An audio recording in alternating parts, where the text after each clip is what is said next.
ಇಂದ್ರಜಿತುವು ನಿಕುಂಬಿಲಾ ವನದಲ್ಲೇ ಯುದ್ಧ ಮಾಡಿದರೆ ಅವನಿಗೆ ಯಾವ ಅಪಾಯವೂ ಇಲ್ಲ. ಅದಕ್ಕೆ ಸಮೀಪದ ಸ್ಥಳದಲ್ಲೇನಾದರೂ ಅವನು ಯುದ್ಧಕ್ಕೆ ಹೋದರೆ, ಶತ್ರುಗಳು ಅಲ್ಲಿ ಅವನನ್ನು ಆಕ್ರಮಣ ಮಾಡಿದರೆ ಅವನಿಗೆ ಅಪಾಯ ಒದಗುತ್ತದೆ.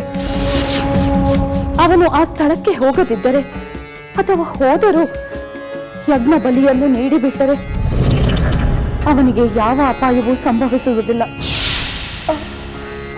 ಅತ್ತೆಯವರೇ, ನಿಕುಂಬಿಲ ವನದ ಬಳಿ ಇರುವಂತ ಅಪಾಯದ ಸ್ಥಳ ಯಾವುದು? ಸುಲೋಚನ, ಆ ಸ್ಥಳ ನಿಕುಂಬಿಲಾ ವನದ ಬಳಿಯ ಆಲದ ಮರದ ಪ್ರದೇಶ. ಇಂದ್ರಜಿತುವು ಅಲ್ಲಿಗೆ ಹೋಗದಿದ್ದರಾಯಿತು. ಆಗ ಅವನು ಅಪಾಯದಿಂದ ತಪ್ಪಿಸಿಕೊಳ್ಳಬಹುದು.